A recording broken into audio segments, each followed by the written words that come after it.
الحمد للہ وحدہ والصلاة والسلام علی من لا نبی بعدہ اما بعد فاعوذ باللہ من الشیطان الرجیم بسم اللہ الرحمن الرحیم وقالوا لن يدخل الجنة الا من كان هودا او نصارا تلك امانیهم قل هاتوا برهانکم ان کنتم صادقین بلا من اسلم وجهه لله وهو محسن فله اجره عند ربه ولا خوف عليهم ولا هم يحزنون۔ اور ان کا بڑا بول کے ہرگز جنت میں کوئی بھی داخل نہیں ہو سکے گا سوائے یہودیوں اور عیسائیوں کے۔ یہ ان کی خیالی محض اپنی باتیں ہیں۔ اے محبوب صلی اللہ علیہ وسلم آپ فرما دیجئے اس پر کوئی دلیل تو لاؤ اگر تم سچے ہو۔ ہاں، جس نے اللہ کے لیے اپنے آپ کو جھکا دیا اور وہ مخلص بھی ہوا تو اس کا اجر اس کے رب کے پاس محفوظ ہے۔ ایسوں پر نہ کچھ خوف ہے اور نہ ہی وہ کبھی رنجیدہ ہوں گے۔ سامعین، آج ہماری سورہ بقرہ شریف کی آیت مبارکہ نمبر 112 تک کی تلاوت و ترجمہ کا شرف نصیب ہوا۔ اس آیت مبارکہ کا جہاں سے آغاز ہو رہا ہے، آغاز میں وقالوا لن يدخل الجنة الا من كان هودا او نصارا۔ شان نزول یہ ہے کہ ایک بار نجران کے عیسائی اور مدینہ منورہ کے یہودی یہ بارگاہ رسالت مآب صلی اللہ علیہ وآلہ وسلم میں حاضر ہوئے اور وہاں یہ مناظرہ اور بحث و مباحثہ شروع کر دیا۔ عیسائی بولے کہ جنت میں صرف وہ لوگ جائیں گے جو عیسیٰ علیہ السلام کو ماننے والے ہیں، یعنی عیسائی لوگ، مسیح۔ اور یہودی بولے کہ نہیں، جنت میں صرف وہی جائیں گے جو موسیٰ علیہ السلام اور تورات پر ایمان لانے والے ہیں، یعنی یہودی۔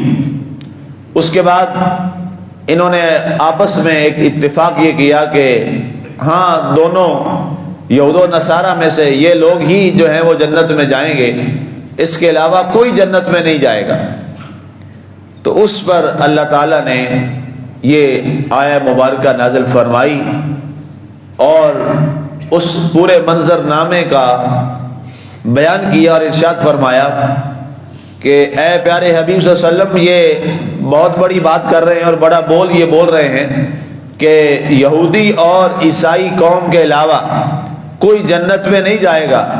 فرمایا یہ محض ان کی اپنی ایک خیالی باتیں ہیں اور ان کا زعم باطل ہے، اور یہ اپنے طور پر یہ بات کر رہے ہیں کہ صرف یہود و نصارہ جنت میں جائیں گے۔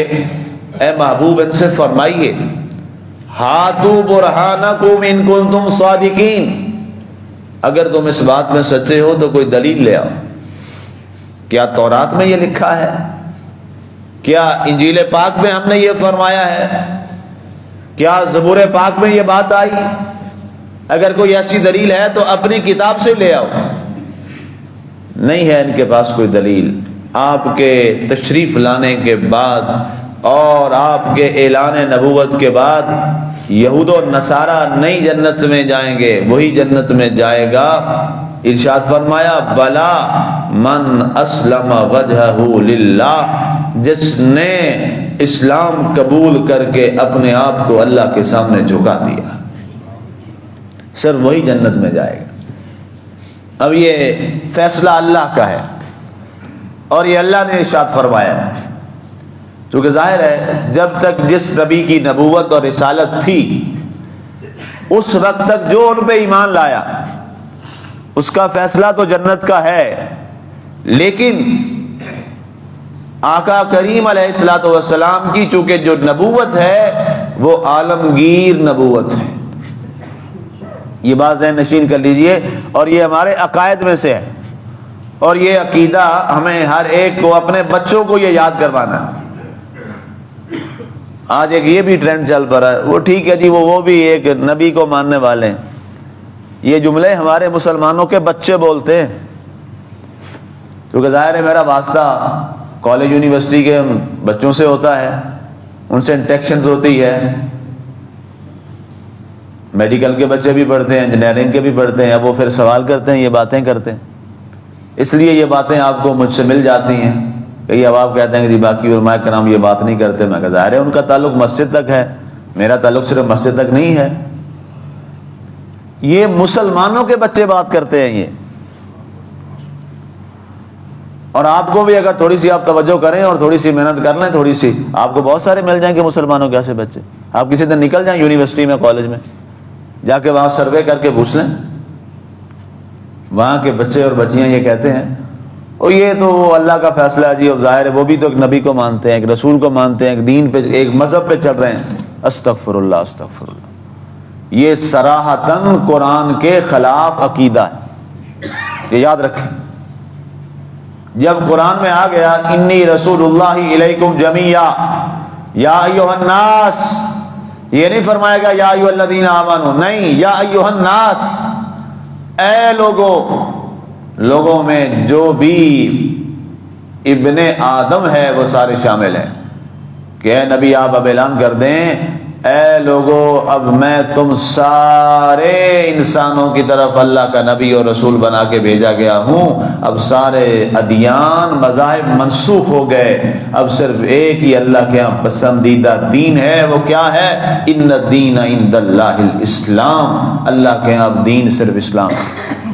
بس اس کے بعد آپ نے کسی کی کوئی رائے نہیں سننی. کیوں؟ یہ اللہ کا آرڈر ہے، یہ اللہ کا فرمان ہے، یہ اللہ کا ارشاد مبارک ہے. اس کے بعد کوئی بات نہیں ہے، اس کے بعد کوئی تبصرہ نہیں ہے. یہ اللہ کا فائنل فرمان ہے کہ اب جب ہمارے نبی صلی اللہ علیہ وآلہ وسلم نے فرما دیا فَاشْهَدُوا أَن لَا إِلَٰهَ إِلَّا اللَّهُ وَإِنِّي رَسُولُ اللَّهِ صلی اللہ علیہ وآلہ وسلم. اب جب یہ کلمہ آ گیا لا الہ الا اللہ محمد الرسول اللہ صلی اللہ علیہ وسلم، جب رسالت محمدیہ کاملہ کا اعلان ہو گیا، اس پر پورے 2 خطبے میں نے دیے اور سمجھائی یہ ساری بات آپ کو. اب یہ اس کے بعد اب کسی اور نبی کی نہ نبوت چلے گی نہ رسالت چلے گی. ہم سب کو مانیں گے، ان کا احترام، ادب، عزت، مقام سب، لیکن دین صرف مانا جائے گا محمد رسول اللہ صلی اللہ علیہ وسلم. یہ طے ہے. یہ کس نے طے کیا؟ یہ اللہ نے طے کیا. یہ کسی مولوی صاحب نے نہیں کیا، کسی مفتی شیخ الحدیث نے طے نہیں کیا، کسی مفسر محدث کا یہ فیصلہ نہیں ہے، کسی فقیہ کا فیصلہ نہیں ہے. یہ طے کس نے کیا؟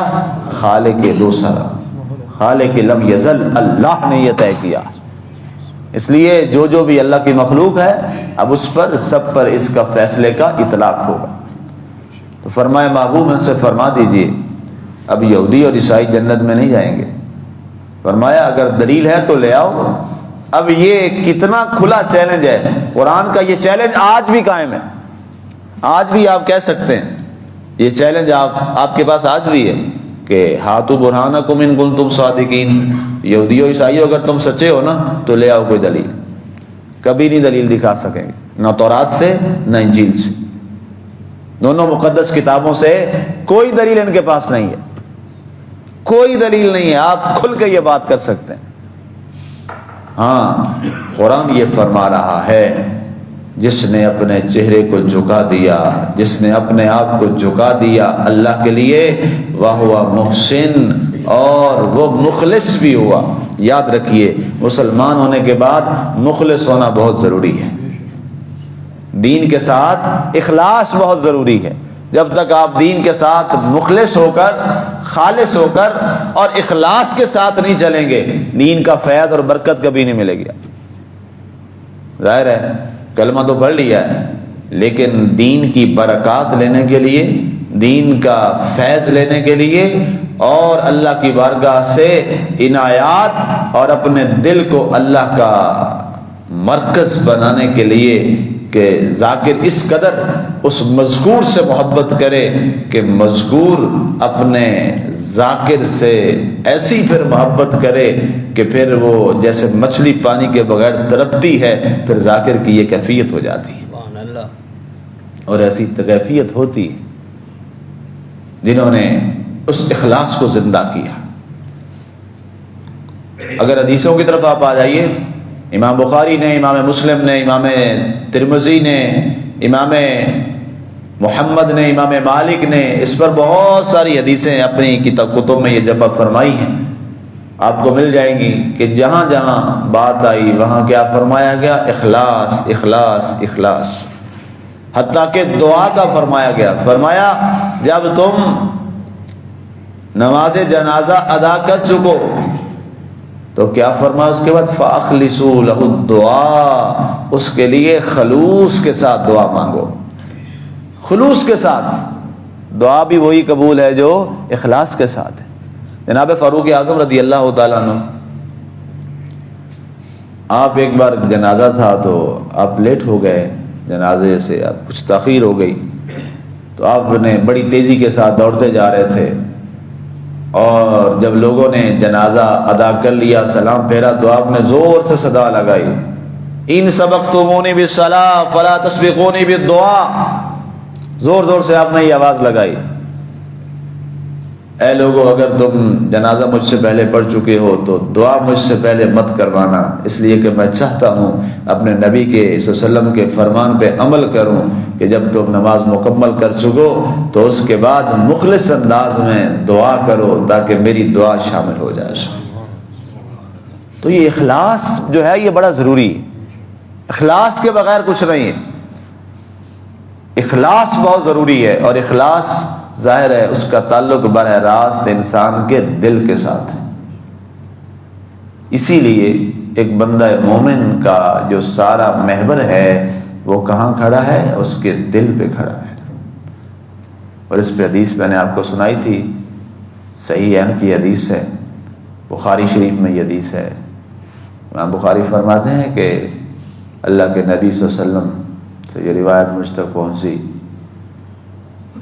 آقا کریم نے فرمایا کہ تمہارے دل میں ایک لوتھڑا ہے، اسے ٹھیک کر لو، تمہارے دل میں، تمہارے پہلو میں ایک لوتھڑا ہے، اسے ٹھیک کر لو، تمہاری باڈی میں جسم میں ایک لوتھڑا ہے، اسے ٹھیک کر لو، اگر وہ ٹھیک ہو گیا تو تم سارے ٹھیک ہو جاؤ گے، اگر وہ ٹھیک نہ ہوا تو تم ٹھیک نہیں ہو سکتے۔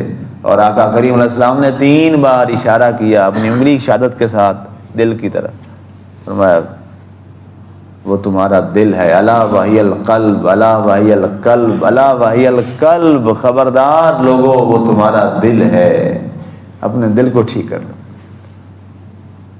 اس کے بغیر کچھ بھی نہیں ہے، یہ یاد رکھیے، اس کے بغیر کچھ بھی نہیں ہے، اسی پر فیصلہ ہے۔ تو فرمایا جس شخص نے اپنے آپ کو اللہ کے لیے جھکایا اور مخلص بھی ہوا، فَلَهُ أَجْرُهُ عِنْدَ رَبِّهِ، تو فرمایا یہ وہ لوگ ہیں جن کا اجر کس کے پاس ہے؟ اپنے اللہ کے پاس ہے۔ اے لوگو اپنے آپ کو جھکا دو اللہ کے لیے اور مخلص ہو کر جھکا دو، فرمایا پھر اجر یہ تمہارا اللہ کے ہاں محفوظ ہے، اور پھر مقام کیا ہے؟ وَلَا خَوْفٌ عَلَيْهِمْ، اب پھر ان پر کوئی خوف نہیں ہوگا جب ساری دنیا والے تھر تھر کانپ رہے ہوں گے، یہ اللہ کے عرش کے سائے میں کھڑے ہوں گے، اس لیے کہ انہوں نے 2 کام کیے، ایک تو اپنے آپ کو اللہ کے لیے جھکا دیا، اور جھکایا کیسے؟ اخلاص کے ساتھ جھکا دیا۔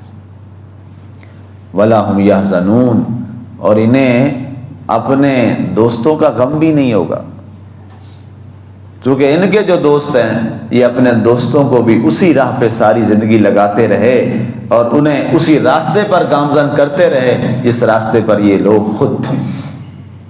تو گویا یہ بھی ہمارا فریضہ ہے، تبلیغ ہمارا فریضہ ہے، ہر ایک اپنی اپنی کیپیسٹی میں، اپنے اپنی ہمت میں جہاں جہاں جو جو وہ کر سکتا ہے ہمیں وہ ضرور کرنا چاہیے، تاکہ کل بروز حشر اللہ تعالی ہمیں اپنے عرش کا سایہ نصیب فرمائے۔